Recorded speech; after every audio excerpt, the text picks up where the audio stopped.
All right, let's get this show on the road. Hello, everyone. Hope you're well. Welcome to another edition of Study Hall Part 2. Hope you guys are all doing well. If you could turn your cameras on, that would be great. Make it a little bit more inviting and personal. I expect the turnout to be a lot less today. I don't know, maybe about half of what was last time. But we'll see. I have no idea how many people are going to turn up. But we, as of now, have a very small group, and that's okay. We'll record it for the benefit of the other people. So I don't expect to spend a long time today. So I know we have 2 hours scheduled, and last time we even went over that, but I expect today to be a lot shorter. We'll see. I'll try to stop myself from rambling too much. So let's actually jump into it. And let me make sure that I can see the chat. And okay, awesome. All right, so today is just going to be a continuation of last time. And just going to fill in some gaps here and there that are hopefully more helpful, and maybe answer some questions and kind of wrap up there, because I actually do want you guys to go and try to apply some of this stuff by next week and actually send me issues that you've been having, and we can actually talk about that next week. So next week we can have a little troubleshooting session. But in terms of what to do and how to get it done, that's what this section is going to wrap up. So let's actually wrap that up. Before we do, we're just going to give a brief recap of the things I spoke about last time. I'm not very long-winded, just kind of matter of fact. Things you want to keep in mind. Mindset, important. You need to believe you can improve. You can always improve.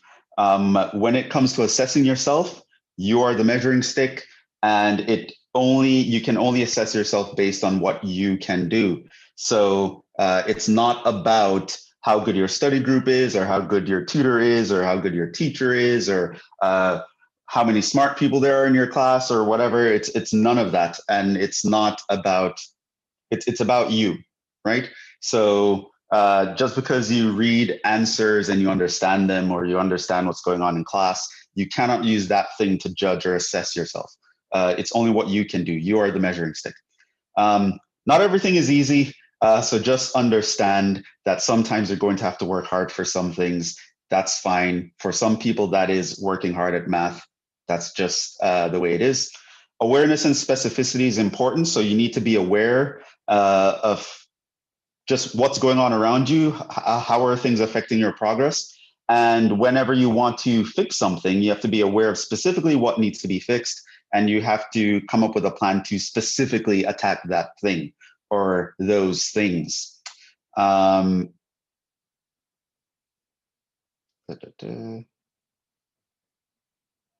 I said no easy fixes. Narrative is important. It's the next point. It's very long-winded here. Even the bullet points are long-winded. So beware of the story that you tell yourself. A lot of those stories, by the way, they form because of habits and just experiences that you've had. Even when you have bad beliefs or bad mindsets or bad quote unquote, just thoughts about everything or outlook or things that aren't very efficient, chances are you have reasons why you believe these things. Either you have seen results in your life that seem to corroborate them, or you are getting some sort of benefit from it, and you just need to be aware of that. But you can change this by changing the story that you want to be in, and just faking it till you make it, essentially. You act as the kind of person you want to become, and before you know it, over time, you will actually become that person. Application is more important than knowledge, so it's very important that you don't just sit through the study hall, listen to me talk, listen to me read, and okay, Jhevon, that was cool. That's not going to help you at all. If you don't apply anything I'm saying here, or you don't apply it well, which comes back to specificity and awareness, it's not going to help you. Yeah. Moving on. So this is actually the plan. Okay, so you want to get to the nitty gritty of what it's going to take to become good at something. This is kind of how it's going to go. Now, as I mentioned before, not everyone is going to think of it this way or break it down this way or go through this checklist. There are a lot of times where people they enjoy doing something and they end up doing all of these anyway. So you might have someone who, they just love music and they enjoy playing an instrument and they play it all the time and they practice and hey, they're great at playing this instrument. It's not because they set a goal to be great at playing the instrument and they had some bigger reason why and they assessed themselves and they went over. But just by playing every day and actually trying to get better and actually trying to play a certain song and trying to get the notes right, they're actually setting a goal in the background and they're actually going through the motions of what this is going to be. So it's not always going to look like this, but sometimes if things aren't going your way and you're not even sure why they're not going your way, it's good to actually take a detailed account of things to start measuring some things. And this is the plan. This is how you're going to measure it. So you're going to come up with a goal. Has to be specific, has to be measurable, has to be timely. So you need to have some sort of numbers in there or something that is going to help you measure things. Because at the end of the day, whenever you're doing an action, you want to know, is it taking you closer to the goal or farther away from the goal? So you first have to set a goal. You have to have a why for the goal. It's the most important thing. If you don't have a why, if you have a lot of discipline, that could probably help. But the why is actually better. And discipline, you can use it, and you're going to need some self-discipline and self-responsibility anyway. But having a why, the reason why I want to achieve this goal is blah.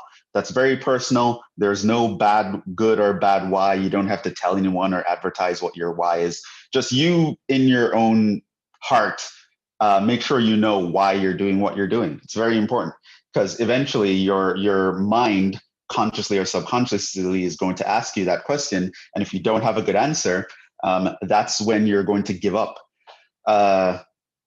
First, then you're going to assess what it would take to achieve the goal. So you're going to say, all right, my goal is to get 80% average in the class. Then you're going to come up with what would it take to achieve that goal. So first, you should know where your grade is coming from. It comes down to awareness. What are the things that I need to prove that I can do with at least 80% efficiency, right? And you make sure that those are the things that you make sure you're improving on. Now, you will necessarily have to do things other than those things, for sure. But remember, everything you do outside of this should be going towards helping those things get better. So that's very important as well. So learn what it would take to achieve the goal and make sure that you assess what are the things that I need to take care of that this goal would be achieved. And essentially now, right after that, everything you plan, everything you do, you're sort of just making sure that it's bringing you closer to that thing as opposed to farther away. And it'll be easier for you to assess that whether you're on the right track or not, because you'll always be able to track, are the numbers getting closer to where they should be or are they not? And as long as they're not, it means something is not going well. If they are, it means something is going well and you might want to capitalize on that or maybe do it more, do something else to capitalize on it or whatever. But you need to know what it would actually take to achieve that goal. Not only in terms of your efforts, which is another thing we'll talk about, but in terms of literally on paper. Achieving this goals means that I would have to accomplish X, Y, Z. Then you're going to have to come up with a way to objectively assess your progress. Your emotions and how you feel about your progress is not going to be accurate all the time. And in fact, most of the time it's going to lie to you. A lot of the times you're going to feel you're better than you actually are. And there will be a few occasions in which you're going to feel like you're worse than you actually are. And you just want to know, have an objective way to assess this thing. So it's not like, well, I feel I'm ready for the test. That it's irrelevant. It means nothing. It means nothing, less than nothing, that you feel ready for the test. What are the numbers telling you? Those study sessions that you're going on, all those problems you're practicing, how many of them were you getting right? How many were you getting by yourself correct? Right? How you feel is irrelevant, right? It's are you meeting the goals, right? So you have to have an objective way to assess yourself, because your emotions and your own intuition of where you are can be messed up, especially when you're going after something technical, like mathematics, or something that you have a hard time dealing with. Because you have a hard time dealing with it, your emotions are going to be all over the place when it comes to judging yourself on that thing. So make sure you have an objective way of assessing it. And the more objective assessments you can get in a low stakes environment, the better. So on one hand, me giving you a grade is an assessment of where you are. However, that can have consequences for you. So you want to make sure that you're assessing yourself, or you're assessing and you're getting quote unquote graded outside of your actual grade. And but you have to have an objective way to measure this. Once you have that, now you have a plan. Now you come up with a plan to improve. You're going to have a goal. You're going to know what it takes to achieve that goal. And you're going to know how to assess whether or not you're approaching the goal or getting farther away from it. So now it comes down to a plan. You're going to come up with a plan that's supposed to get you towards that goal. So for example, in my classes, your grade comes from homework, quizzes, tests, and the final. So you should have a plan that's going to help you do better on homework, quizzes, tests, and the final, right? So make sure that whatever you do outside of that, whatever study techniques you apply, any of that, it's going to make you ultimately better at one of these things, one or all or several of these things: homework, quizzes, tests, and the final. Then once you come up with a plan, don't take too long. You can come up with a plan in less than a day, like an afternoon or just a couple hours. Put it into effect immediately. You do not want to wait too much. Execute the plan right away. A good enough plan or an okay plan executed immediately is always better than the perfect plan executed too late, right? So I don't want you to be thinking about how to set up everything perfect for your situation. And then by the time you come up with a plan, there's like, oh, it's a week before final exams. Like, even if you were to put the perfect plan into place, then it's too late. You're not going to do well. So immediately start. Do what you know how to do. You will know something that is going to move you closer to your goal.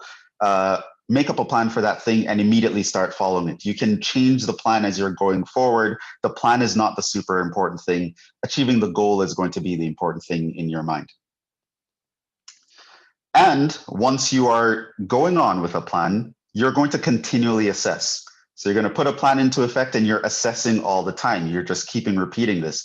Is my plan working? Is it not working? And you just keep assessing. And then when you assess, you'll assess what's going well, what's not going well. How can I fix what's not going well? How can I capitalize on what is going well? And then you modify your plan to account for all of this. Okay. And that's basically it. You rinse and repeat that enough, and you're going to achieve your goal. Okay. So awareness and specificity, very, very important. So that's going to be key. So a lot of times students will get into this situation where even when they're doing well in one of these things, so they'll think that, for example, doing well in homework means that they should be doing well in the quizzes and the tests, or understanding what's going on in class means that they should be doing well in the quizzes or the tests. This is not the case. This is why specificity is important. So you can't just use the fact that you're great in one area to judge that you're going to be great in another area. Sure, some things are highly correlated. If you happen, students who happen to be able to do all their homework by themselves without help and get a high grade tend to also be able to do well on tests and quizzes, but not always. It might be the case that timing is an issue for you. So when you can sit down and do the homework and you have all night to do it, you're fine.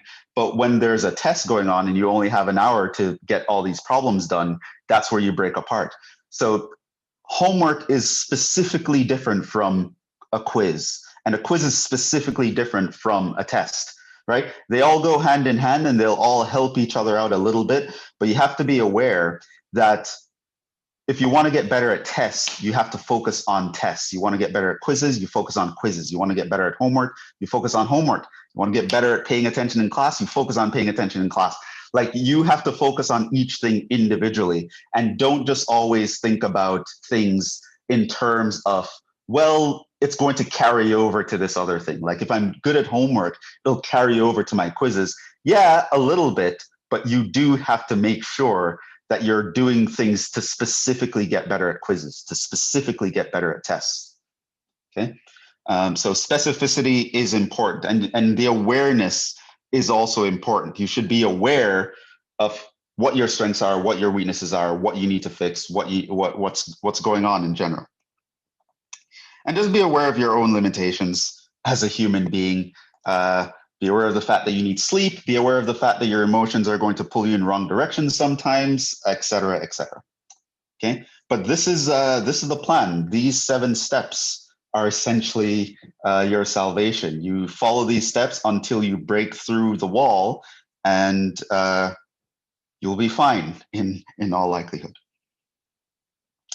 Also, we went over the fact that whenever you're learning something, there are 3 things that you want to pay attention to: the actual thing you're trying to learn, yourself, your reaction to how you're learning something, what's working for you and the material, as well as the 3rd thing you want to think about is the external environment, the people around you, the situation around you, what context leads to you progressing versus not. That's going to be very important.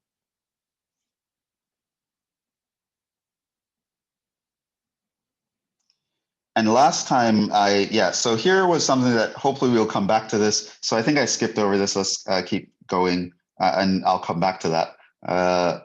Knowing the material. So again, this list is going to be kind of different for each subject, but I came up with a list of things that for a math class specifically, and a lot of other technical sciences will do you some good to kind of do well in these things. Right? So this is how you're going to improve and get better. And so your plan should sort of take account of these things. So being good in a math class, doing well on tests and homeworks and quizzes and all that stuff involves you getting better at certain skills. And these are the basic soft skills that you'll need. First of all, specificity, knowing definitions and vocabulary, memorizing formulas exactly. I put exactly in all caps for a reason. Learn strategies for problem types. Learn do's and don'ts, like don't cancel across sums. You'll be surprised. A lot of the times, just by avoiding what not to do, you'll end up doing the right thing anyway. Forms and algorithms, very important with mathematics. You need to recognize a certain form and when it would be amenable to a certain strategy. And then you should know about the algorithms and the strategies to take advantage of that form. Practice examples to reinforce the above. A lot of people take step 5 as the main thing. They just think that, I just go in and practice problems and that's going to be good enough. Well, no, it has to be specificity. You have to make sure that you're practicing problems and it's actually bringing you closer to certain metrics, certain levels of understanding, for example.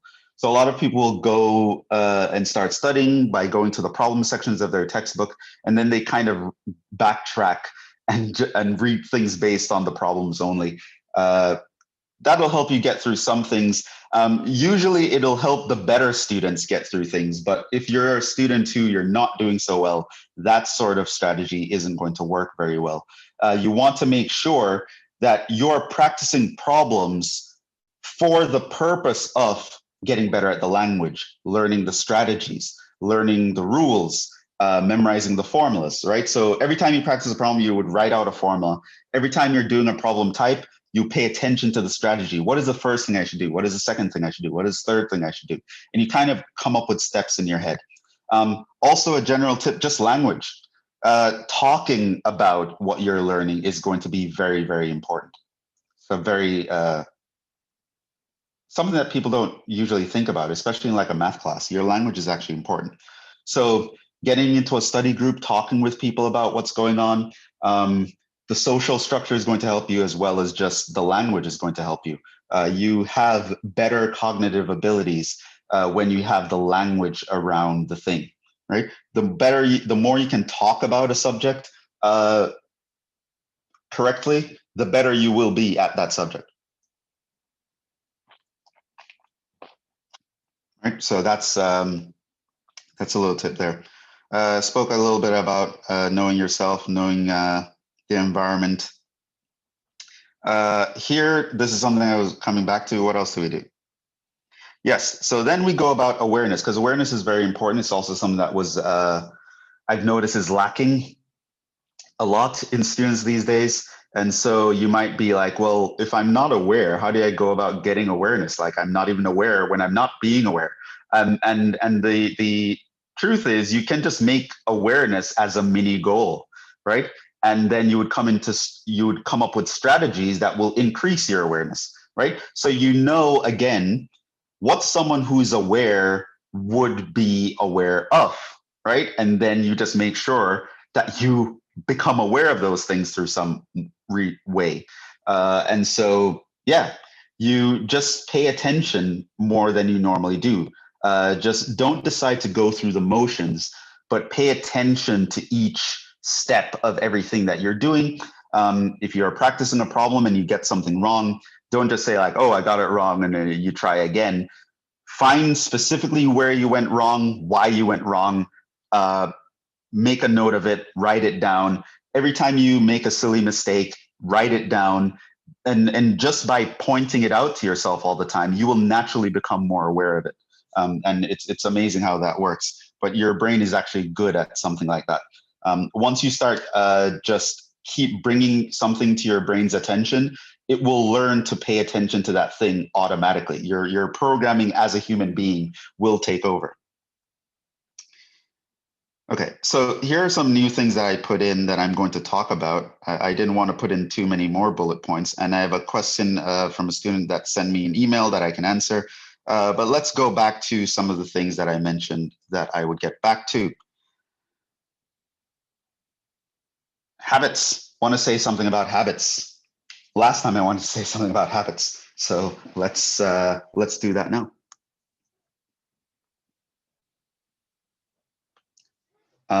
So it's good to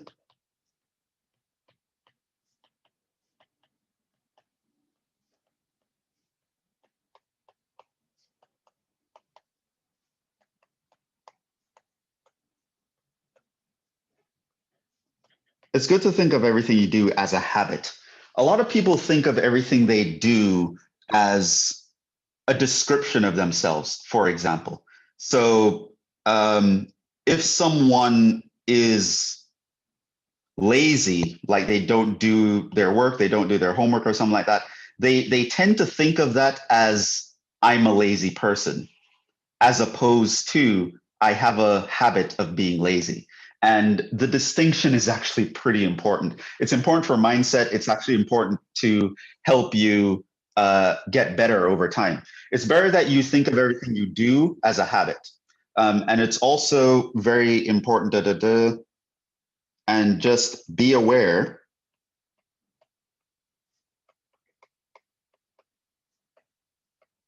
you're always practicing something.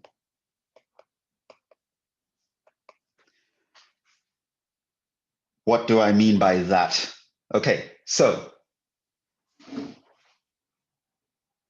you have to understand that everything you do is a habit. and you're always practicing something. And the important thing, this is what messes people up. This applies even when you're doing nothing, is what people don't realize. Okay, so here's the thing about habits. As a matter of survival, your brain will create habits to anything that you keep doing over and over.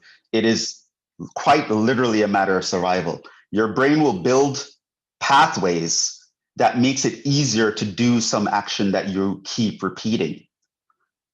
In other words, even when you're doing nothing, your brain will literally rewire itself to make it easier for you to do nothing.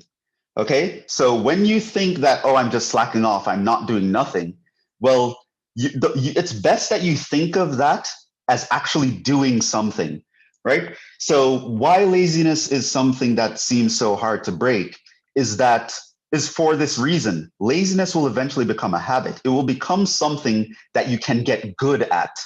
If you practice laziness, you will get better at being lazy.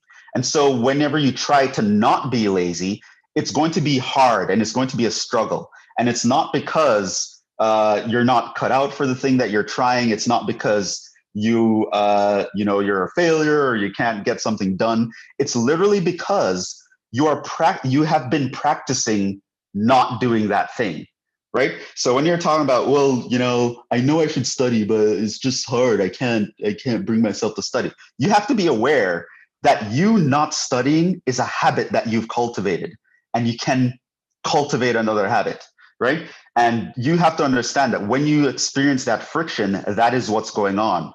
Your brain is going to make it easier for you to continue doing what you've been doing.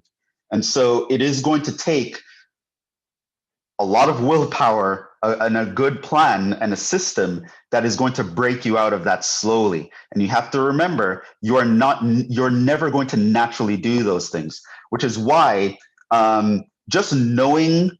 So this is why just someone knowing, oh, I should be studying more. It's never going to help you, because your brain literally isn't wired to study more because you haven't been studying more. You not studying is a habit, right? You not studying enough, or you not being aware of something, or you not approaching your studies in the most optimal way. You have to understand that becomes a habit, right? And habits are literally there for your survival. Your brain is very good at creating them whenever you stick to something long enough. Okay. And so you have to be aware that it is almost going to be impossible through sheer will alone to change your habits. You're literally fighting against your biology here. And your biology has had a long time to get itself organized, right? Like you've been alive for 20 years, 21 years, 18 years, something like that, right? Human beings and our genes and how we're wired and our DNA is much longer than you. It has had a lot more time to get organized, right? So you don't want to have to fight against your biology. What you want to do is you want to set up a system so that you can break yourself out of a bad habit. It's going to be very hard. Some people can do it, but most people can't, to just will yourself out of a bad habit. So you want to make sure that, again, this is why something like this is important. You have a plan and you kind of set up a system so that plan runs smoothly. Okay. So yeah, even when you're doing nothing, you're practicing doing nothing. You have to be aware of that. So habits, very, very important in that regard. Make sure you are doing the kinds of things that you want to be better at, right? So, and this applies to anything. So if you're doing, again, if you're doing like homework and you're looking up things from other sources and you're getting through your homework that way, you know what? You will get better at looking up things in other sources to get certain answers. And the thing is, if anything that's kind of off from what you're used to looking up shows up on a quiz or a test, now you're stuck, right? because you haven't been getting better at understanding or doing homework. You've actually been getting better at looking up stuff to finish your homework, right? And these two, again, comes to specificity. These are two very different things. Okay, you have to be very specific, and you have to be aware your brain is going to reorganize itself to make what you're consistently doing easier over time. Okay, so remember, every time you take a shortcut, your brain is just going to create a pathway that makes it easier for you to take that shortcut the next time. And it's going to become easier and easier over time. The more you put off studying, the more you put off being productive, the easier it's going to be to continue not being productive. And you have to be aware of that. So that's something very important about habits. There are a lot of things that a lot of you might think of yourselves as, this is who I am, this is my identity, I'm just not good at math, and I'm just maybe a lazy person, and I don't have what it takes, and I'm just not studious.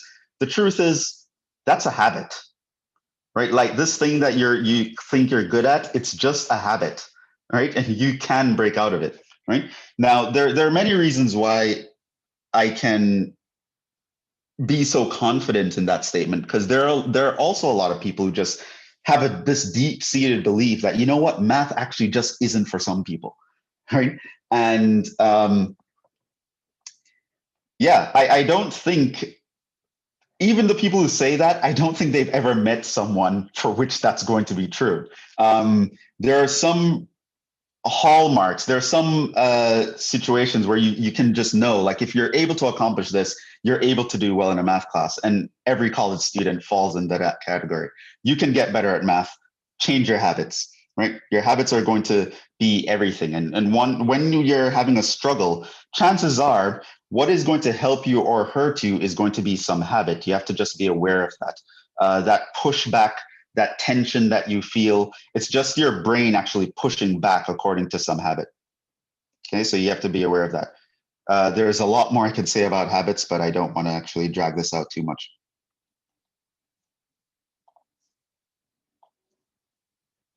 I mean, if you have any more questions about habits, I guess you could put that down as a question that you'd want to ask me, and I can talk a little bit more about it.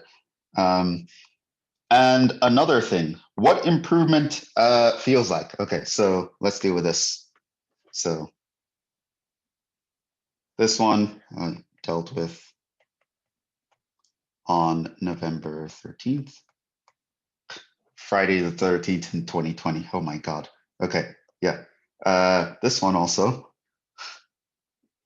dealt with November 13th. Okay, so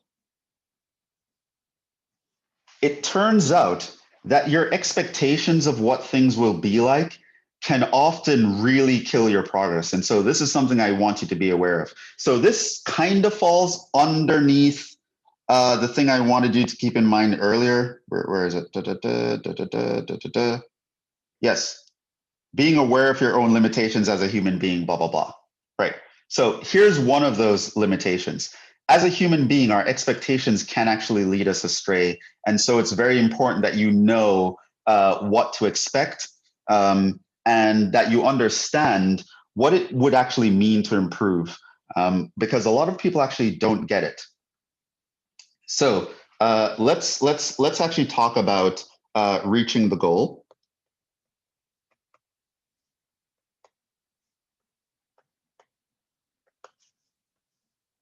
And what a lot of people think that looks like. So here is a timeline. So this is just time. And here, let's put it here. This is your current you. Or you can think of your current state. And you might be low or something like that. And your goal seems very far away. It's way up there. And it seems like a very long way away in terms of time, right? So this is the goal you, or the goal state. Now, a lot of people think, and this is what's going to kill you, that when okay, so let's say I take Jhevon at his word. I'm going to actually put a plan in place to improve. I'm going to actually start studying and blah, blah, blah, blah, blah, blah. There are a lot of people who are going to just jump in feet first, and they're going to expect that they're going to do something like make steady progress. So this is a very typical expectation that, you're just going to steadily make progress towards your goal.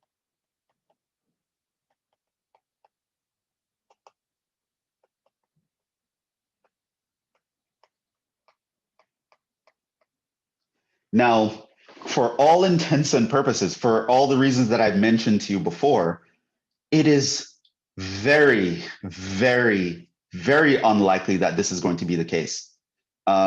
It's almost never going to be like that. It's never going to be like a steady increase towards the progress. In fact, the reality is a lot more gloomy. Most of the time, when you go from your current state and you're trying to achieve a goal, you'll actually fall away from your goal. You'll actually get worse than you were before. So your current state would be like at this level. Sometimes when you start putting things into place, you'll actually get worse before you get better. And the problem is a lot of people aren't aware of that. So you often get worse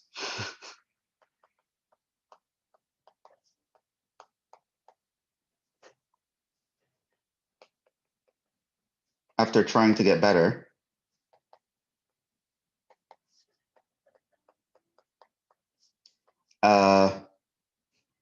People aren't aware of this, which leads to emotional pain and giving up, etc. Okay. So here's the real talk of how things are going to feel. A lot of the times when you're trying to improve something, it's very important that you're aware of that in that thing, you are going to usually, in that specific thing, the very thing that you're trying to improve, you're often going to get worse at that specific thing before you start getting better, right? So if you, and again, this is kind of because habit, you're literally fighting your biology and your brain is going to have pushback, among other reasons. So if some of you have been doing your homework by just actually getting the answers from somewhere else, you're looking it up on Google or Chegg or something, right? The day you actually start doing your homework by yourself for real, do you think it's going to take you more time or less time? It's going to take more time. It's going to take more effort. Doing your homework is going to suck more, right? So when you're trying to improve your homework, you need to realize that when you start doing it properly, chances are in the beginning, you're actually going to end up in a worse situation. When before you could do a homework in 20 minutes, now when you try to do it by yourself, it'll take you an hour and a half. You're going to waste more time. This is going to cause you to have less sleep, and that's going to cascade into something else, right? So you have to be aware of that, right? Sometimes people, you want to quit smoking, but then you quit smoking and it's like, oh, you physically feel bad. You might decide that I'm going to quit smoking because I want to be healthier, I want to feel better, but when you quit, you actually feel worse sometimes, right? Or if you're a couch potato and you want to start exercising, right? The day you start exercising, you're going to feel sore. You're going to feel bad. You're like, well, I wanted to start exercising because I want to be physically fit and healthy. And yet, when you actually start doing the right thing, you're actually going to feel physically worse.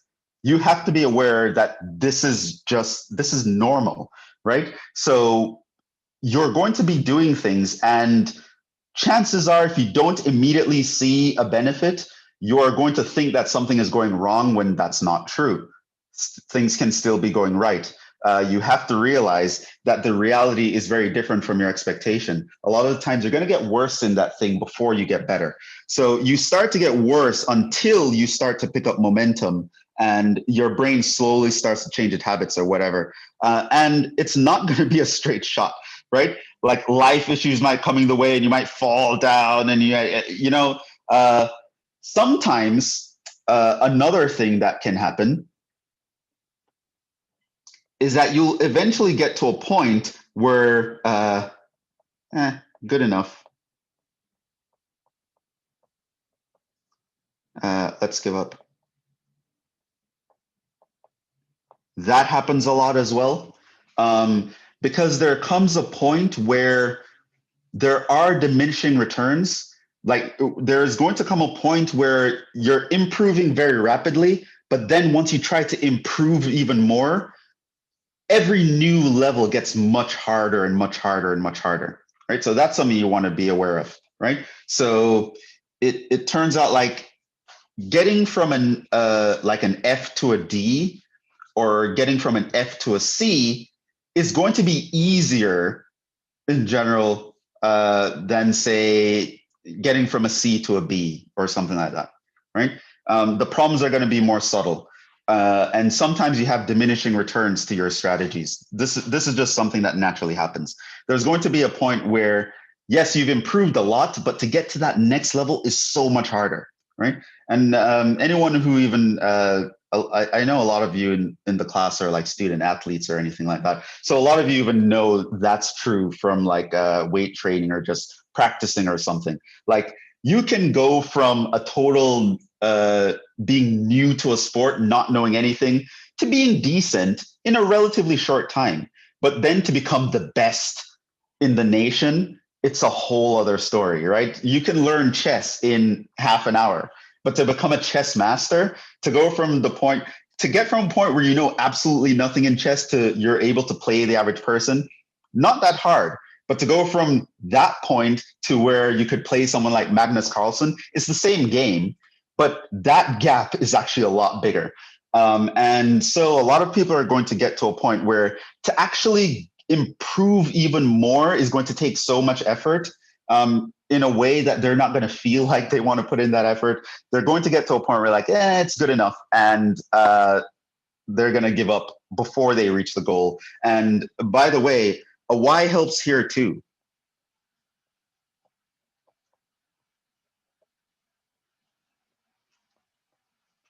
So not only does the why help you when you're about to give up, having a good why for achieving your goal will help you when you're going to settle for good enough as opposed to the best or the thing you wanted, right?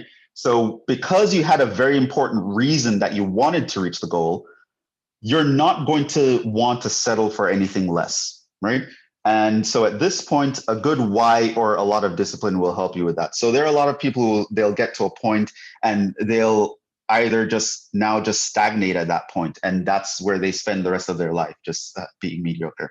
Or yeah, eventually you'll go up and you'll hit the goal. Okay, so this is sort of the reality, right? The path is not going to be as straightforward as you would think. You're going to come up with issues that you're never going to even realize those guys were issues before, and all that's going to happen to you. And there are going to be many situations in which you're going to want to give up. Every little dip here, you're going to want to give up at that dip. But you have to understand setbacks are important. Setbacks happen. They're a part of life. And yeah, you just have to stay the course. Make sure that you're following an objective plan, you're measuring things correctly, you're doing things that make sense, and you stick with it for a while. Not too long. You just make sure that eventually you're going to make progress. However, just be aware that every time you institute something new, there's a chance that it's going to actually make you slightly worse in the short term. So you really have to stick with it. So it should make sense for you to institute the plan in the first place. And so you should stick with it, but understand it's going to be normal for me to get a little bit worse. Because a lot of people just don't realize that. They just think, oh, I'm following Jhevon's advice. I'm going to tutoring. I'm going to immediately get better. No, that's not how it's going to work. Chances are, if you haven't been going to tutoring and I just randomly ask you to, and you randomly start going to tutoring, you're not going to know how to use tutoring properly. And a lot of people who have been going to tutoring don't know how to use tutoring properly, right? So I told you guys that story about a student that I've had where he went to tutoring, he thought he made a lot of progress, and then when I tested him, he realized that no, it really didn't make a difference. He wasted his time, right? And so yeah, that is supposed to, it's supposed to be a red flag. Like if you're like an F and a D, you go to tutoring one time and suddenly you feel like an A student, it's a red flag, right? You're not going to go from an F to an A overnight, right? It's very, very unlikely. Okay. The journey tends to be a lot more jagged. Okay. And there will be a lot of lows, and you just have to be aware of that. There are going to be times when you feel like you're getting it, then you practice a set of problems and you get almost all of them wrong. Sometimes you're practicing one problem and you keep getting it wrong, even though you do it over and over. And you know, like things like that will happen. You have to be expected. It's going to happen. Just know that it's normal and there's nothing necessarily wrong here. I just need to keep pushing. It means that there's something in the way that I need to figure out. So don't just keep hammering at it without any plan. If you're hammering at something and you can't pass the wall, it means that there's something you're not aware of that's going on. You should reach out to someone who can help direct you. But a lot of the times, yeah, it's not going to be a bed of roses. So you can do this or that. I don't want to. Right. So reaching the goal, a lot of people don't know what it means, what it's going to feel like. In general, improving is not comfortable.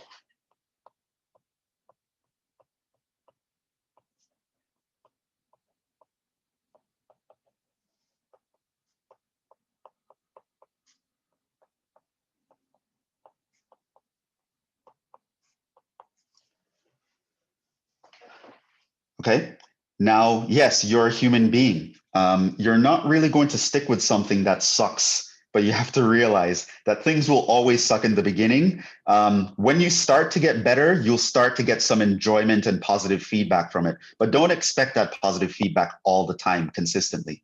There are going to be times where you have to power through something, where it's going to be boring, but you have to do it anyway, where it's going to be hard, but you have to do it anyway. And you will get rewards in time. But don't expect it to be like, oh, it's a straight shot. I'm always improving. I always feel awesome.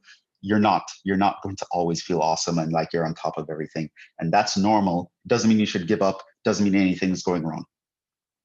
So that's also very important because a lot of students, if anyone actually seriously puts the kind of advice I'm asking you to do, put it into effect, I'm sure for 85, 90% of you, it's actually going to make things worse in the short term. And I don't want you to feel like, oh, Jhevon doesn't know what he's talking about. Like, no, I'm just letting you know that that's life. And there are many reasons for why things happen that way.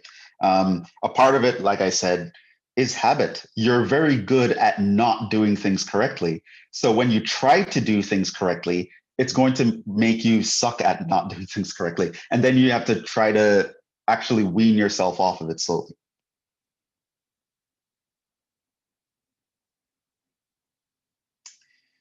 Okay, going into the last phase, I think we're making good time, and I'm going to talk about some more practical things here. Okay, so a goal, a problem like one, a lot of people never reach it, but some of you might. So I thought I'd just jot it down here because it came to mind. Sometimes achieving your goals is going to be a problem. There's a problem with setting goals that are too strict. A lot of time after you achieve the goal, then it's like, you know, a lot of people just break down after that. They realize that the goal didn't make them happy or whatever, or they once they achieve that goal, it's now a license to slack off. So a lot of people decide, oh, you know, my goal is to lose 10 pounds. And once they do it, then they just fall back into their old habits and then they regain the 10 pounds, right? So a lot of times that will happen with something like the yo-yo dieting. So there are issues with achieving goals as well. Let's achieve the goal first and then we worry about that. So that's something that way down the road we can talk about it. And yeah, what I was mentioning earlier is the expectations of your journey can put you off track before achieving your goals for various reasons. right? And I actually elaborated on this already, so it was just a note that I kept doing things. And also here, sometimes, a lot of times, things get worse before they get better in the specific things that you want to get better at. Just remember, you will ultimately get better at what you practice. You are designed to do this.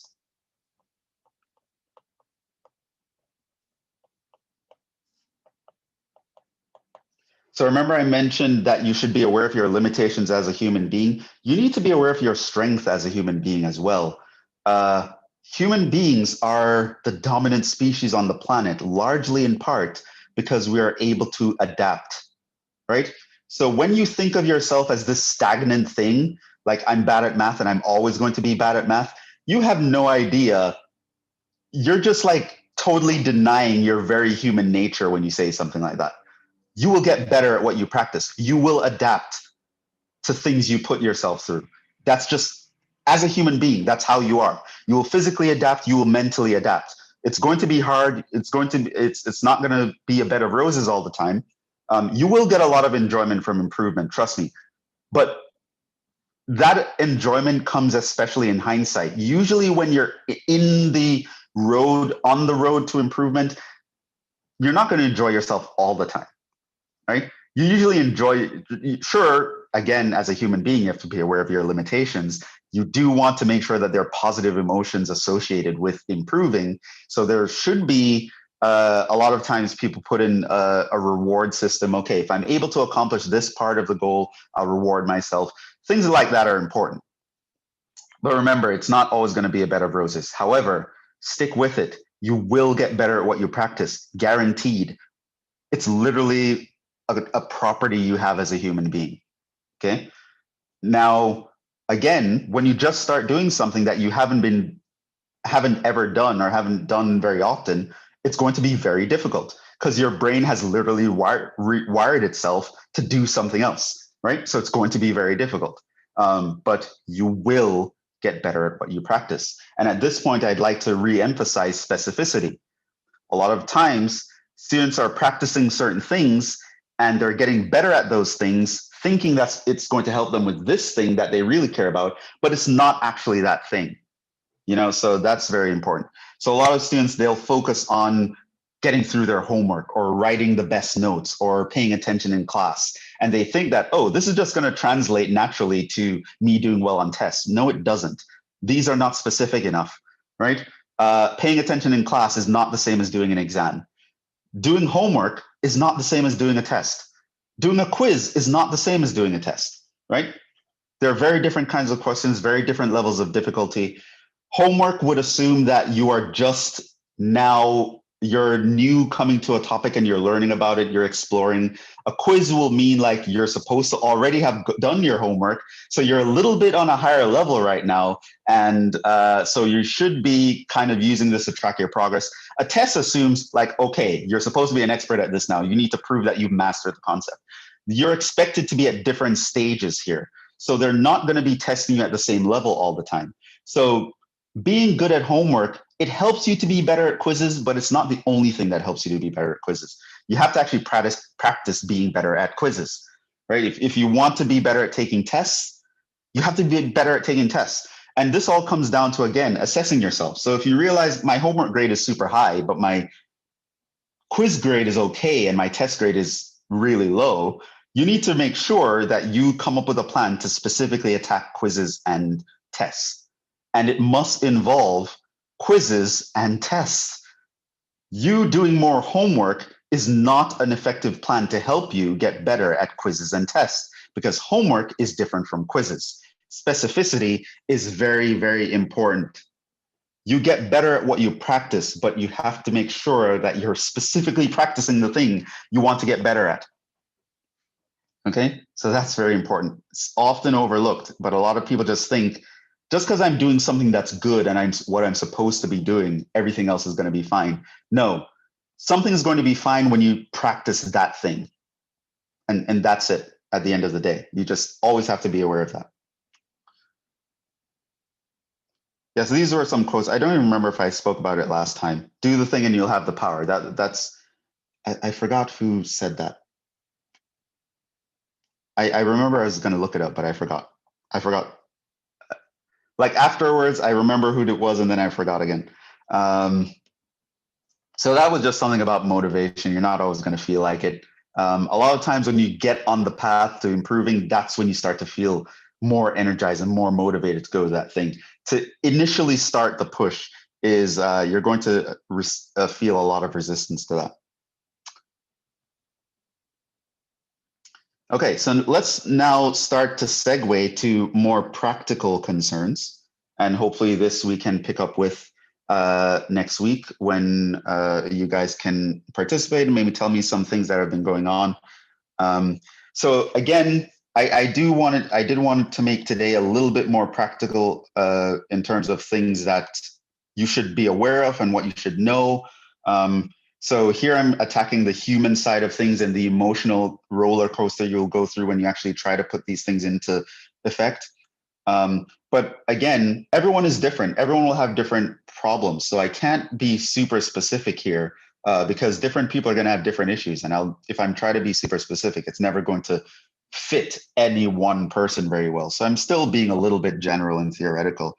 But in terms of some practical things that you can do, write things down is the first thing. So this is very important. A lot of times, again, when you live in your head and you kind of know in the back of your mind, oh, I should do this, this is what's going on, it doesn't help.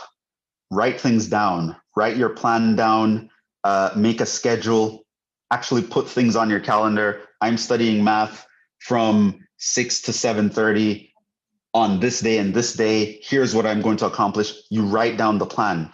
Having things written down is so helpful. It's one of those things I mentioned earlier about the easy fixes.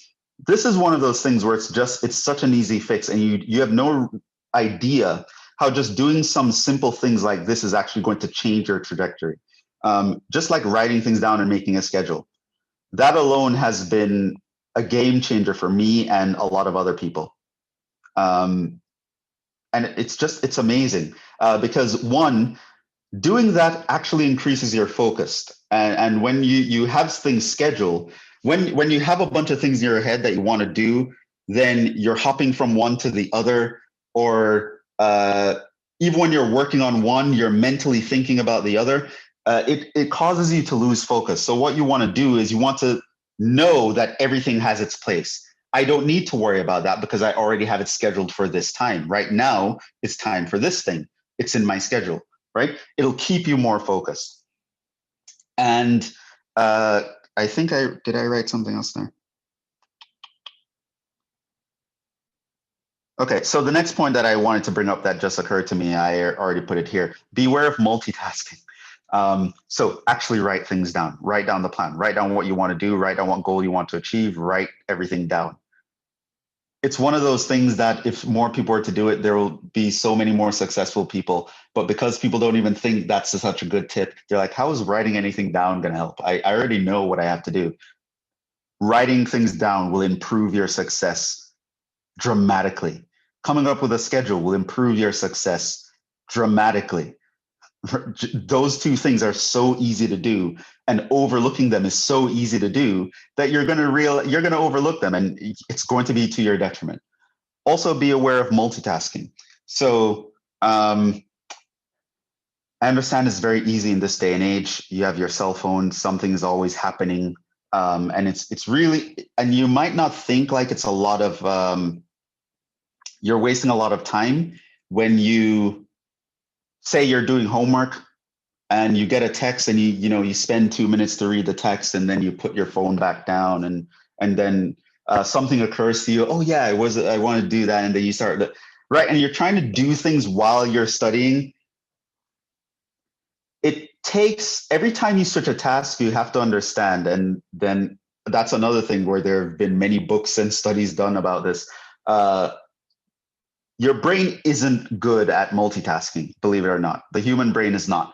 So every time you switch a task, there's a cost, and the cost is going to be more than you realize.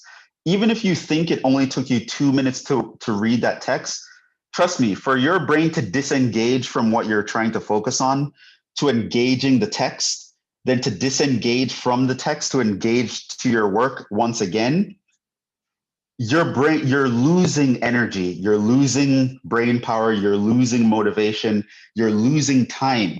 Every time you do this, you're losing time, and you're measuring things in terms of, oh, I just, I checked my phone a couple times. It's just been a couple minutes each time. So, I mean, I maybe wasted 6 minutes in the past hour. The truth is, you've wasted more than that, because for your brain to get back into the groove of studying, it's going to take another few minutes. And also, your brain is now scattered, your attention is scattered, your willpower is going to be depleted because you disengaged, you did something you enjoyed, and now you're going to have to go back to studying. You're going to have to use up a little bit more willpower to get back into the groove of it. So you're reducing your motivation, you're reducing your willpower, you're increasing the amount of energy you get, literally physically, because your brain is literally using up glycogen for you to actually make all these decisions. It's worse than you think. So you kind of want to put yourself into a situation where you're not going to be multitasking. And this can come down to your environment, putting your cell phone away, or just going to your study group and deciding as a group, no one's supposed to be checking their cell phones right now, right? Just put yourself in a situation where you're not wanting to reach for other things while you're doing something that's important. And that's a game changer. You won't believe that will actually increase the bang you get for your buck in terms of timing, right? So an hour of focused effort is so much better than spending an hour and checking your phone 3 times for 1 minute during that hour. The difference between those two scenarios is so big, it's amazing. You won't believe it. And again, this is one of those things, it's very practical, and these things are very easy to do, trust me. But a lot of people just overlook them. I guess easy to do is easy to ignore. People think that they have to make these big changes. I have to make this big change. It's not true. A lot of times you can make a lot of simple changes. Speaking up in class, talking about stuff, setting up a study group, putting stuff on a schedule, writing down what you want to do, right? So make sure, someone's, okay, bye, I understand you have to leave. You can watch the rest of this later. Make sure that you're actually doing the easy things. Just set it and forget it kind of thing. Just do the easy thing, and you will be better because of it. Okay. More practical things is, again, just to mentally be aware. Sometimes you can actually give yourself self-talk about this. Just understand it takes time to change. Just because you're studying now doesn't mean you're going to feel like a studious person. You're going to have to be aware that your feelings and your mental psyche, how you're approaching things, it's going to take time to catch up to the new reality that you're trying to do. Being in your comfort zone, never good. I don't want to go too much into comfort zones. That's going to take a whole other thing, because comfort zone is another thing that's really in your deep mammalian brain. Wanting to be comfortable is, again, another thing that's linked to survival. So it's a very hard thing to overcome. But the idea is just try to go out of your comfort zone more often than not. Study even when you don't want to study, kind of thing. Awareness and specificity, just always, every time you're doing something, when you're trying to be practical, you're trying to get productive, always think, what am I specifically trying to get better at this moment? And is this thing that I'm doing specifically addressing that? Very, very important. So you might think, I need to increase my test grade, and you're currently working on homework with your textbook beside you. Is this going to help increase my test grade? You need to realize that the answer is no. Why? Because in a test, I won't have my textbook beside me. In a test, there would be a clock running, and right now I'm not timing myself. In a test, right, you need to, if you want to get better at tests, you have to recreate the experience of a test. You need to time yourself, you need to not get any help, right? So you need to be very specific and very aware of what's going on, and very aware of everything that you're doing. What is the specific goal it's supposed to be accomplishing? Form study groups, tutor and tutor relationships, manage them properly. I'm going to want to, well, I don't know how best to actually get that done. But I think you guys should actually, especially in this, at this stage, especially you want to maximize, shorten the time that it's going to take you to improve significantly. You probably want another human being to talk about things with and bounce ideas off of.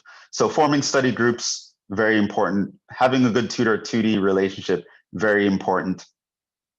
Okay, so yeah, I highly recommend you guys figure out a way, and I can try to facilitate this, especially if you guys want it. Figure out a way to get into certain groups in your classes, like a group of 4 or 5 of you. And yeah, you can complain about me if you want. Oh man, Jhevon gives us so much work, but don't spend the whole study time complaining. Eventually just realize we're here to get stuff done. Let's actually get it done. And make sure, again, specificity. You didn't go to the study group just to watch everyone else solve your problem, right? Make sure that you, when you're in the group, you are learning, you're actually trying stuff. So don't just ask people, your group members, what do I do here? Try something and then ask them, did that make sense? Right? And have them guide you. It all comes down to you, what you can do by yourself. So it's very important.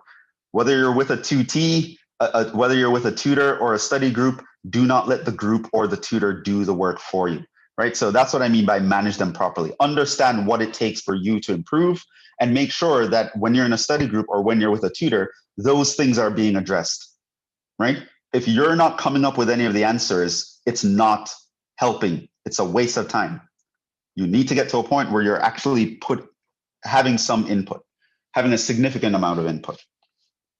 Okay. Reach out for advice is another good thing. You will have roadblocks. Of course, I'm here, but I might not even, depending on your situation, I might not even be the best person. So when it comes to sources for advice, so first of all, it should be trustworthy. And yeah, you're not going to fully know whether, you're not always going to fully know whether someone is trustworthy or not. But to the best of your knowledge, the person should be trustworthy. You should feel some sense of security in the advice that they're giving you, right? There shouldn't be no red flags like, I don't know if I can trust what this person's saying, right? You shouldn't have that.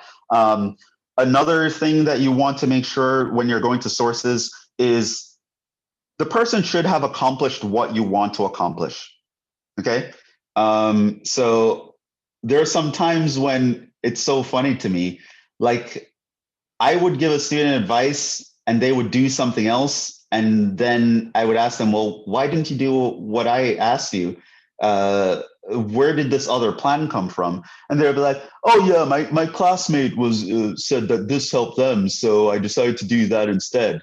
And I'm like, okay, so I'm giving you advice as someone who has passed this class, has taught this class. I have already accomplished this thing. Why would you take the advice who is in the same boat as you? They haven't passed the class yet. Like you don't know where their advice is going to lead or how it's good, right? You want to take the advice of people where they've done what you want to do, right? So chances are,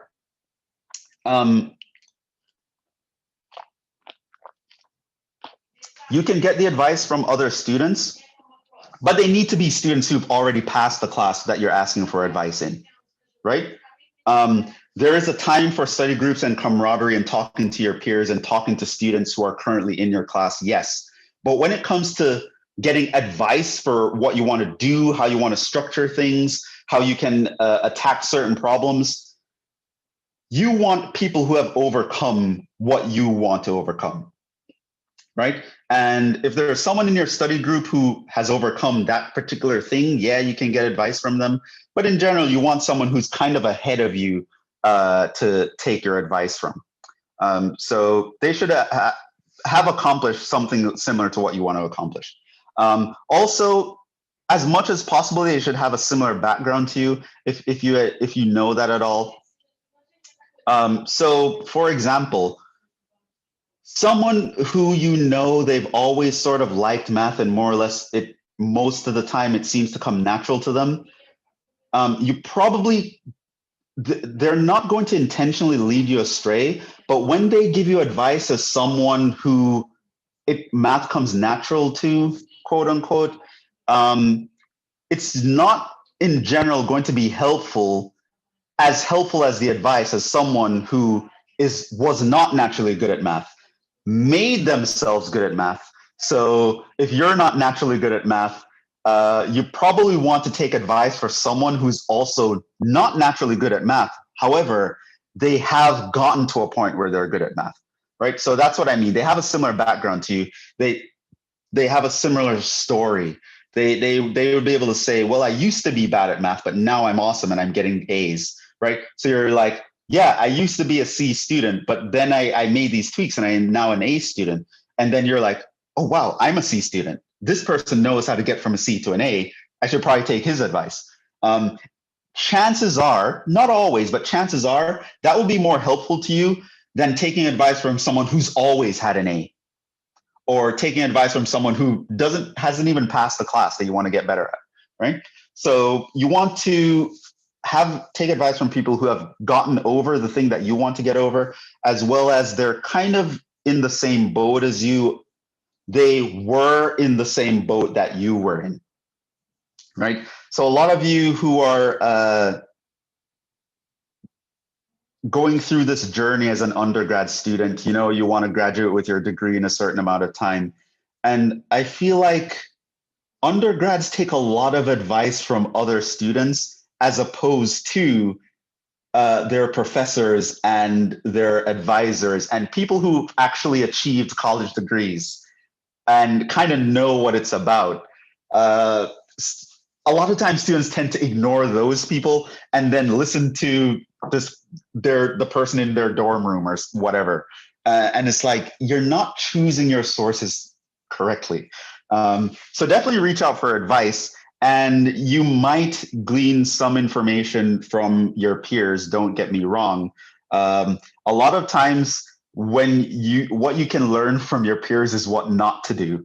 But when it comes down to coming up with a plan, advice for something you want to implement, some sort of structure you want to impose on your life, for you to want to know that I'm making a good bet on this, it's very important that you get advice from the right people. Because like I said, sometimes the right advice, you're going to end up in a situation where you get worse before you get better. And so you want to make sure that you're not getting worse because you're actually following bad advice, but it's just a natural progression of things. So someone who knows how to get out of the hole you're in will tell you the right advice. And so you will know that, yeah, if I'm temporarily getting worse, sure, I want to keep checking in, make sure it doesn't get too bad. But you'll know that you're following solid advice. So you'll know to stick with it, as opposed to someone else giving you advice and then you're getting worse and you're not even sure, am I getting worse because it's actually not the right advice, or right? So yeah, make sure you get advice from people who are worthy of getting advice from. Also understand, this comes up every so often, the people who tend to be accomplished and successful and have done what you've done, a lot of times, especially if they're really killing it, or they're just doing their thing, or they're just continuing their success, a lot of times they're going to be busy.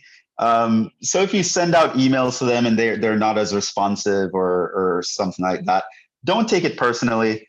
Just move on. Try to get advice from somewhere else. And whenever they have time for you, try to make the most of it. But yeah, people who have accomplished all the things you want to accomplish, chances are they're now dealing with bigger problems in their life, right? They've overcome all the problems that you have. Now they're up to bigger problems. So it's going to be you're going to need some sort of understanding when approaching them and trying to get help from them.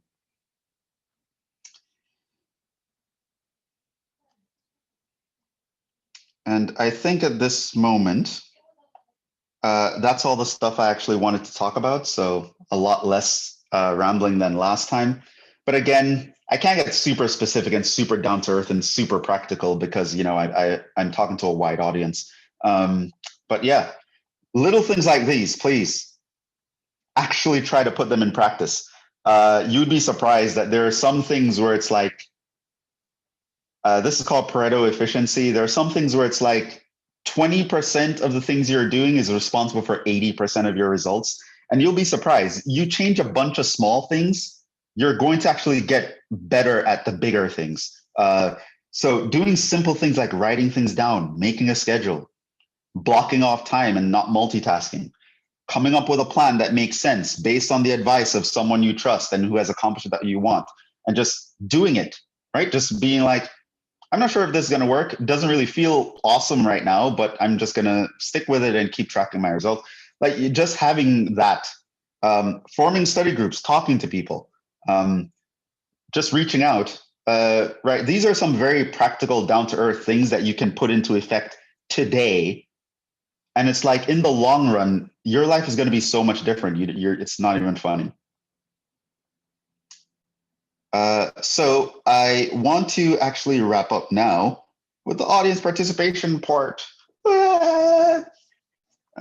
So I got an email that I told the student that I would respond because I figured a lot of other people might have a similar issue.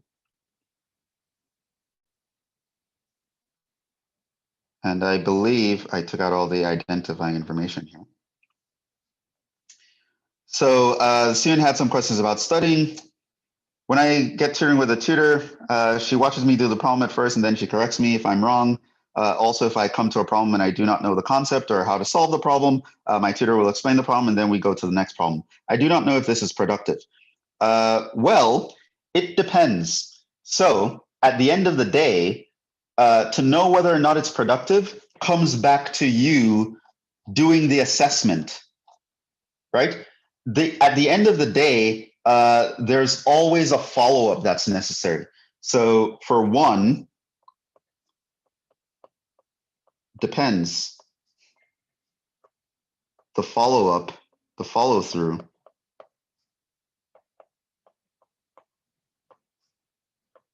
is necessary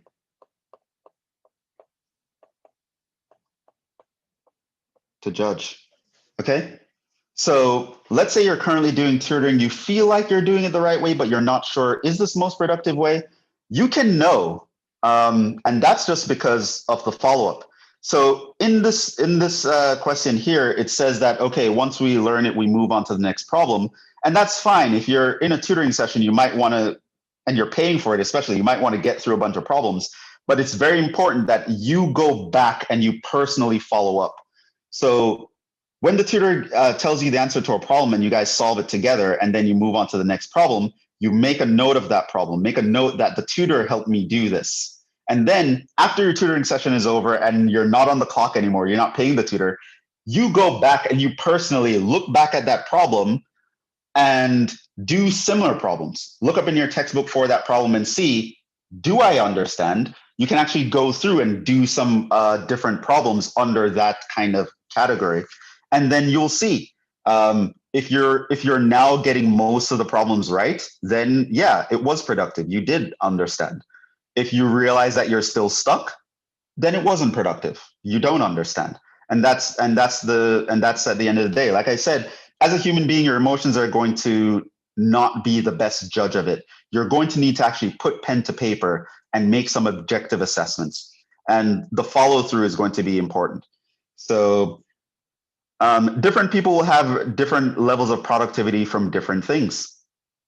For example, like for myself, there are times, and this comes with experience. I'm not saying that I'm smarter or anything like that, but there are times when I could read a solution and I can understand the problem, and I know I understand the problem to the point where I can go in the test and do a similar problem. Even if the professor tries to trick me, I'll still be able to do it. And there are other times when I'd read something and I'd see a solution and I'd understand the solution, but I'd also have the awareness that, you know what? I see how this problem got solved, but I also know I don't understand it well enough to reproduce this on an exam if a professor were to give a tweak the problem slightly. Now, the thing is, most students don't know how to pick up on this. They're not going to have that awareness because they've never practiced that awareness.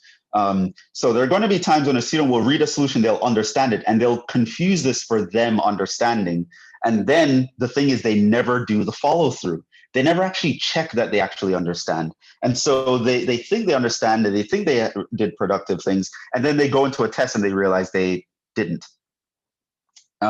So the follow through is what's going to tell you whether or not you understand something. And so, yeah, is this a productive way? It depends. For some students, it might be productive. For others, not. If you want to know if it's productive for you, test yourself after. So you made a goal, for example, that you want to get at least 80%. Then if a tutor goes over a problem with you, then you know, all right, I understand what you did, but make sure that when your tutoring session is over, you pick 5 to 10 problems. And if you pick 5 problems of a similar type, you should be getting at least 4 of them correct.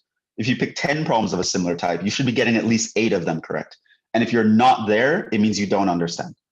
And it means it wasn't as productive as it could be. It means then that, okay, next time I'll know, let's not just move on to the next problem, immediately test me, right? So you might be the student where you do the check and you realize, oh yeah, I do understand.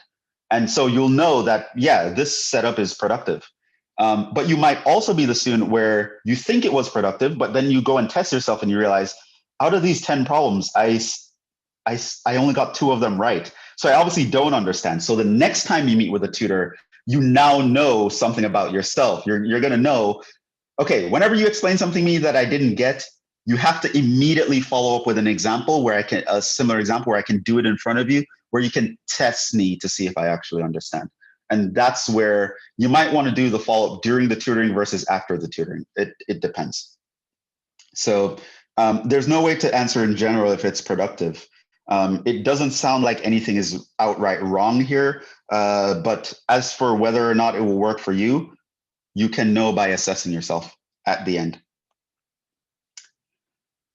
When I take a test, I show my full work and I'm confident that the answer is right. However, when I get the test back, I have a low score, as well as if I'm stuck between 2 answers and I change the answer at the last minute. All right, so this is actually very common. A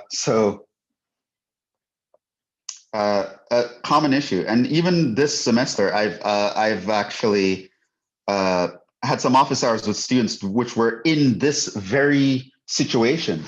They went through a test or a quiz, and they're like, everything felt right when I was going through it. Like everything felt awesome. Like I thought, oh yeah, da da da da da da. So there are a couple of reasons why this is going to happen. So for one, a lot of my quizzes and tests have a multiple choice component to it. And of course, I would know what the common mistakes are. And so there will be answers there as kind of a distraction, meaning I know a common mistake that can happen here. And if you make that mistake, this is the answer that you would get.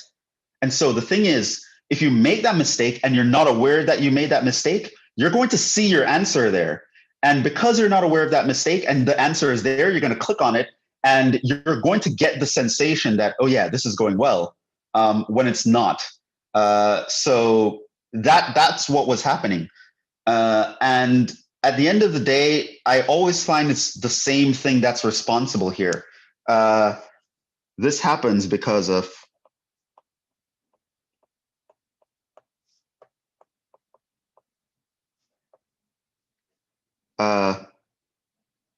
the big idea, because there are two ways I can frame this. The big idea is a lack of awareness.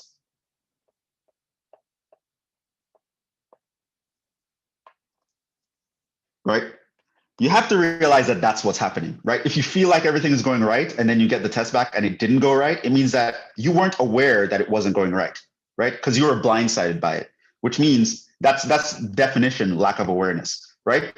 Now, where does this lack of awareness come from? This particular kind of lack of awareness comes from not, so the more specific ideas.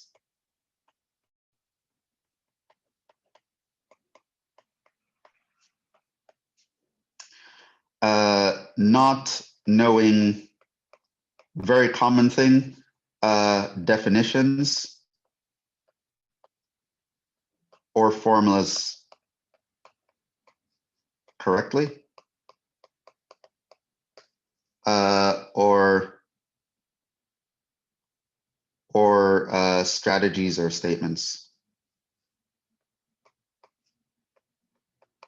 It's one of the two. There are a bunch of different ways. And of course, when you start studying and you start paying attention and you're listing why you got certain things wrong, you'll know what strategies, methods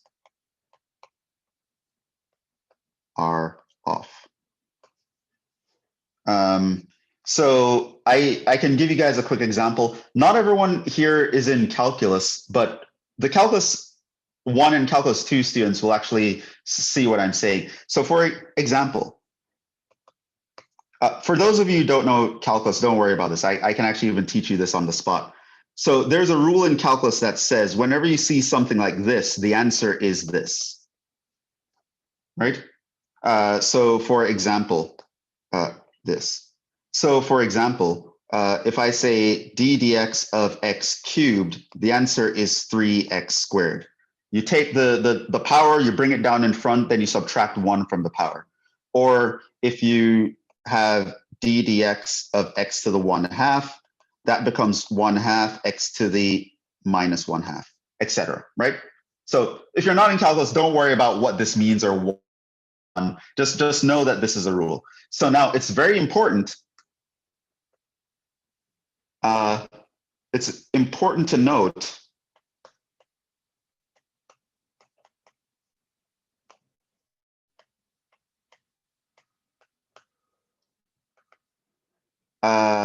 that your n is a constant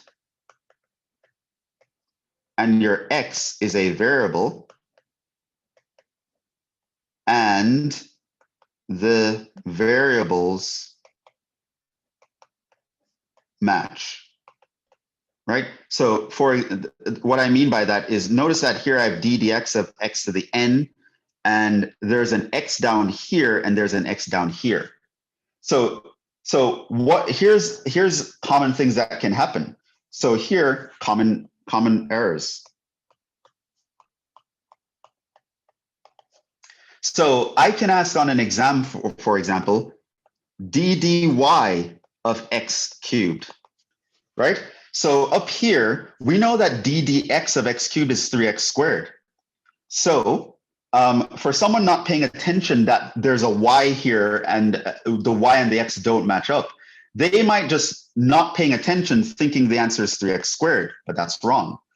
Also, you might have a situation where it's d dx and there's something like 2 to the x, and people think that, okay, I can just bring the x down and then subtract 1 from the power, but these would both be incorrect. And the reason, and by the way, if I were writing a multiple choice exam, these two would be answer choices. So you would go through this and you would get 3x squared as the answer for the first one, and that would be an answer choice.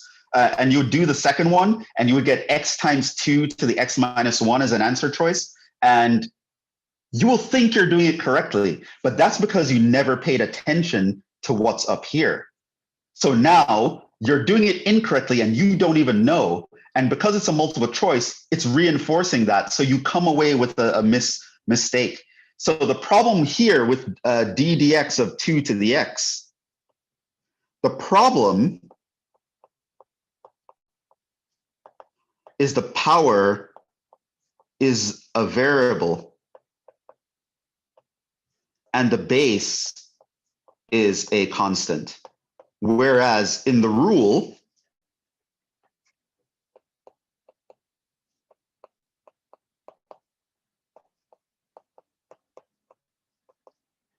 the base, in this rule, the base is the variable and the power is the constant. So I can tell you, I can take this example off the top of my head because I can tell you it happens all the time. I catch students doing this particular mistake, the one right here. I catch them doing it all the time. I know people are going to do it, and I'm going to put that as a choice on a multiple choice test because I do want to reinforce this is a mistake. Don't make it, right? And why did that mistake come about? It came from a lack of awareness. This rule applies when the base is a variable and the power is a constant. However, in this situation, the base is a constant, the power is a variable. The rule here does not apply.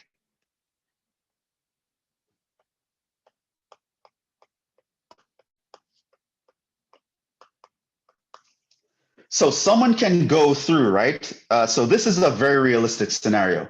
Someone can study this rule, but you know what? They kind of study it. They just kind of know, okay, if there's a power, I move it down and subtract a 1. But you see, when I say up here, I said something earlier that a lot of people glance over. There's a reason why I put exactly in all caps here. It's not good enough that you memorize this rule in the sense of, oh, if there's a power, just move it down and subtract 1. It's very important that you memorize the rule in the sense that if the base is a variable and the power is a constant and the variable here matches, then I'm allowed to move it down and subtract 1, right? You have to learn it very specifically, very exactly, be aware of what the formula is talking about, what is involved in that formula. Because if you kind of know the formula, you just kind of know, well, if there's a power, I move it down and subtract 1, you're going to end up applying that formula in situations where you should not be applying it. And the thing is, because you kind of know the formula, it's going to feel right to do that. And then when you're in a multiple choice exam, you're going to see the answer choice from that common mistake. And so you're going through the exam, you think you're doing everything right, you're seeing all your answers there, you're clicking in all the answers, and you're like, oh, this is going awesome. But the thing is, it's going awesome because you're not aware of the things going wrong. And the person who wrote the multiple choice test is aware of the common mistakes and they're aware of the things that could go wrong. And so those answer choices are there as bait.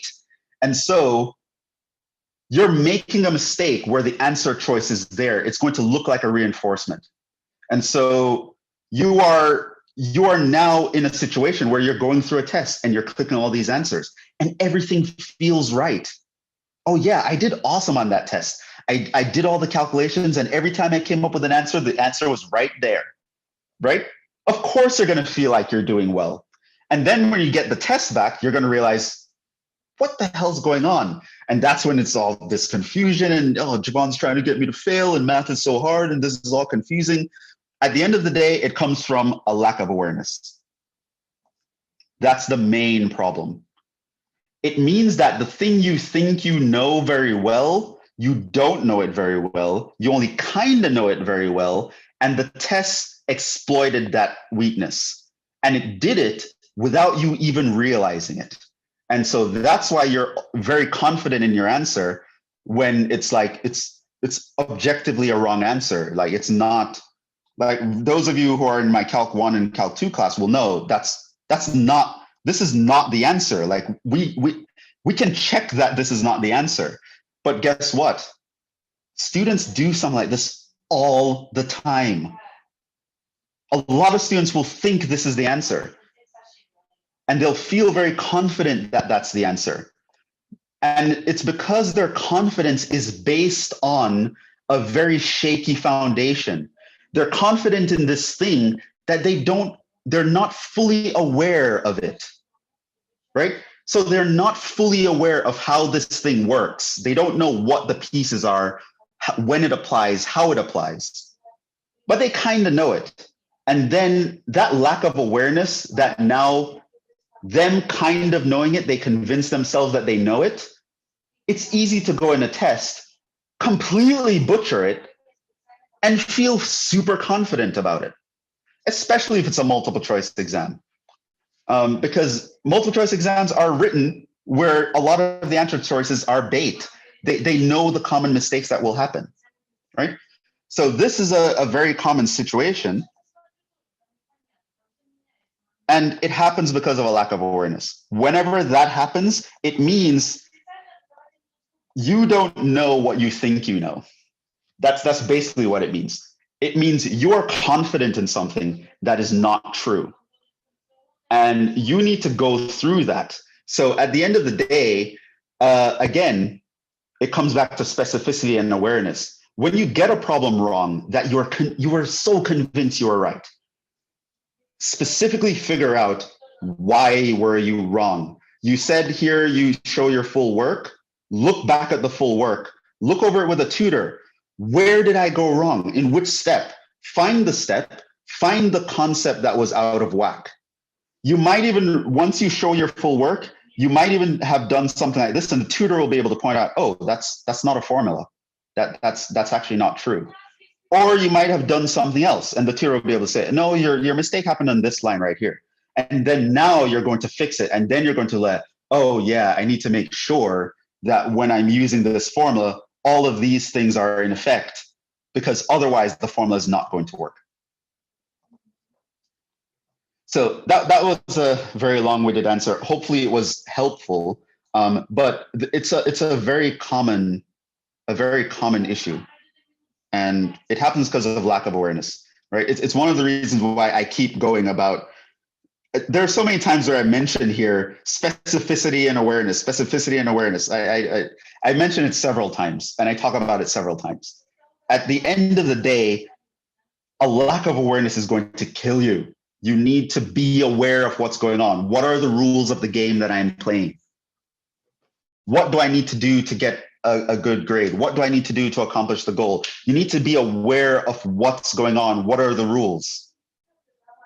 And make sure you take the effort to learn those rules exactly. Don't kind of know the rules. Know it exactly. When does this rule apply? Right? So hopefully that was helpful. And the thing is, again, I highly recommend that you guys put these things into practice so that if you have issues, you can let me know and we can deal with it. Because sometimes, like I said, and even this question shows it, the student didn't know what was going on. I don't understand how sometimes I feel confident and it doesn't go well, right? They're obviously bewildered, they're frustrated, and I'm very sorry for them, and I don't want them to feel that way. But at the end of the day, it's a lack of awareness, and it's almost always can kind of be traced back to a lack of awareness, actually. So it's actually not saying too much to say a lack of awareness, which is why I decided to get a little bit more specific, give you guys an example of how a lack of awareness can affect you in this kind of scenario. Okay, so we're still under time, and that's pretty much all I had planned for today. Hopefully that was helpful, gave you some insights, gave you some ideas. Before we leave, are there any issues or questions or concerns that you want to deal with now? If not, I guess I will try to make a way for you guys to send me questions for next time.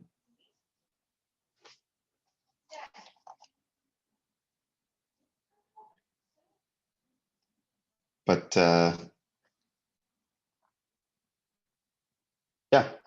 anyone around still have any questions?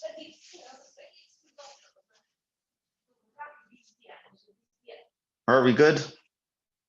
Let me know either way, whether you have them or not. Just let me know that you guys are actually out there listening. I'm good. Okay. So at least one of you are alive. So yeah, as I mentioned, it's very important that you don't just have the intention, actually go write stuff out, physically write stuff out, physically set up a schedule, physically try to go through this process. When it comes to math specifically, make sure that you're hitting these things as you're going through that process. And yeah, whatever issues you have, let me know. So we will wrap up there.